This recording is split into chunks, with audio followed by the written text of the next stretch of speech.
Une Tesla autonome qui a réussi le test parisien ultime, survivre à la place de l'Étoile. Et oui, je ne sais pas si vous avez vu cette vidéo passer sur les réseaux sociaux. C'est Tesla qui l'a postée vendredi. Et on y voit l'une de ces voitures, une Tesla Model 3, s'attaquer à l'un des carrefours les plus redoutés d'Europe. Je parle bien sûr de la place de l'Étoile à Paris. Alors si vous ne connaissez pas cette place, c'est pas moins de 12 avenues qui se croisent. Aucun marquage au sol, une circulation dense, les vélos, les piétons. Même nous, simples humains, on serre un peu les dents quand on s'y engage. Ferme les yeux même parfois. Alors, vaut mieux pas. On dit que ça va passer. Mais pour un robot, visiblement, aucun stress. Si vous êtes avec nous à la télévision, on voit la voiture y aller sans problème, les doigts dans le nez. La vidéo, elle dure moins d'1 minute, mais elle en dit long sur les progrès réalisés sur la conduite autonome. Le résultat est plutôt convaincant, bonne trajectoire, bon placement, angle mort bien géré, aucun piéton ou vélo renversé, ça c'est important. On a presque envie de lui donner son permis les yeux fermés.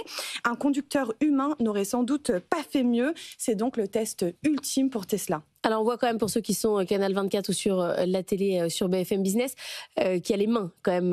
Il y a un humain dans la voiture parce que ça on est obligé, mais on est obligé. Si vous regardez bien, il touche pas le volant. Il touche pas et c'est en accéléré donc c'est encore pire. Enfin, pour ceux qui connaissent la place de l'Étoile, ça me donne envie de fermer les yeux.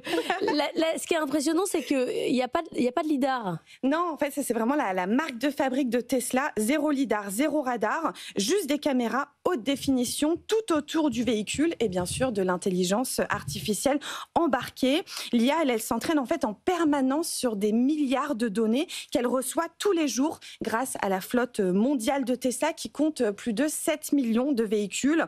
Chaque voiture envoie des données et le système apprend. Donc si une Tesla a tourné des milliers de fois autour de la place de l'Étoile, l'IA finit par capter le schéma toute seule et ensuite elle peut s'y insérer tous les jours comme un humain en totale autonomie. Cette conduite autonome, elle s'appelle le Full Self-Driving, aussi appelé le FSD.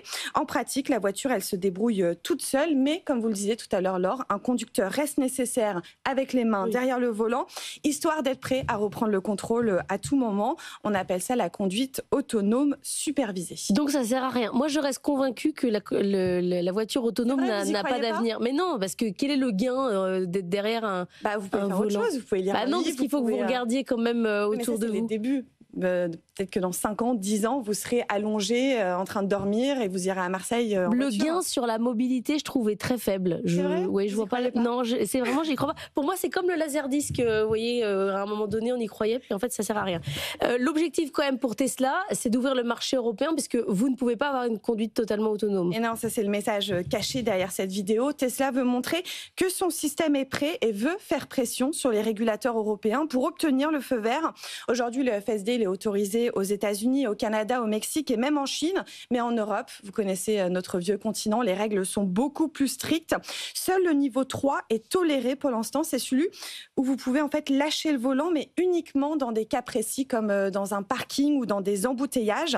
Mais la bonne nouvelle, c'est que c'est en bonne route, même si vous y croyez pas. Alors, les régulateurs européens viennent tout juste d'adopter un texte qui permet, je cite, des manœuvres initiées par le système. Alors concrètement, en fait, elle autorise votre Tesla à changer de voie, accélérer ou ralentir de manière autonome sous votre surveillance, mais sans intervention manuelle. Et c'est prévu pour septembre prochain.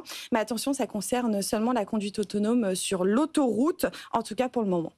Merci beaucoup, Léa Benaïm. Dans un instant,